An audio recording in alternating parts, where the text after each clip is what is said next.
अब्दुल्ला बताइए भाई, उसकी कैबिनेट में एलजी का रिप्रेजेंटेटिव बैठेगा और वो बैठकर रिपोर्ट करेगा कि जो डिसीजन एक्सेप्ट करे ना करे। एक प्यून को अपॉइंट नहीं कर पाएंगे, तो पूरा पावर तो एलजी के पास ही है। 29 असेंबली सीट्स पर बीजेपी जीत जाती है और एक सीट पे कांग्रेस जीतती है। तो ये चीजों को देखना पड़ेगा। ये तो ठीक नहीं है ना, बिल्कुल ठीक नहीं है ये। भाई वैली में एक रिजल्ट आ रहा है, जम्मू में बड़ी पार्टी बीजेपी बन जाती है। तो मतलब जो ये 5 एमएलए नहीं, इस सही मानते हैं? नहीं, मैं तो पूरे एक्ट को ही गलत मानता हूं। इसीलिए मैंने पार्लियामेंट में उसका खुलकर हमने उसका अपोज किया था कि क्या सीएम होगा उमर अब्दुल्ला बताइए भाई, उसकी कैबिनेट में एलजी का रिप्रेजेंटेटिव बैठेगा और वो बैठकर रिपोर्ट करेगा कि जो डिसीजन एक्सेप्ट करे ना करे। अगर उमर अब्दुल्ला अपने मंत्रियों को लेकर दिल्ली आना चाह रहे तो प्लेन में बैठ के ऐसा नहीं आ सकते, उनको एलजी से परमिशन लेके आना पड़ेगा।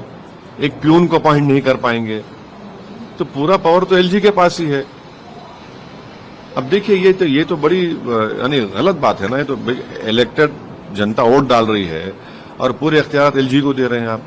ये कैसे होगा बताइए? उसूलन अखलाकन कॉन्स्टिट्यूशनल प्रोप्राइटी डिमांड करती है कि जो भी सीएम होगा उसके ओपिनियन से, उनकी रजामंदी से आप अपॉइंटमेंट करिए। मगर एक अजीब व गरीब किस्म का एक्ट पास किया गया 370 का, जिसमें आपको एक मिसाल देता हूं। कैबिनेट की मीटिंग होगी, उमर अब्दुल्ला की कैबिनेट मीटिंग होगी, तो एलजी का रिप्रेजेंटेटिव बैठेगा उसमें और वो बताएगा एलजी को कि इसको कबूल करे ना करे। अगर उमर अब्दुल्ला कैबिनेट के मिनिस्टर को दिल्ली जाने का है, दिल्ली जाने का भी है, तो उसको एलजी से परमिशन लेके जाना पड़ेगा। एक प्यून को अपॉइंट नहीं कर सकता सीएम वहां का। तो ठीक है, ये बात बिल्कुल सही है कि कश्मीर के अवाम में जो गुस्सा था 370 को अबॉलिशन का, उन्होंने अपना गुस्सा का इजहार कर दिया। और फिर दूसरा ये है कि हमारे पड़ोसी मुल्क जो बोलते थे कश्मीर के बारे में, इलेक्शन तो हुआ, साफ सुथरा हुआ, इसमें कोई इनकार नहीं कर सकता। ये भी एक बहुत बड़ी कामयाबी है।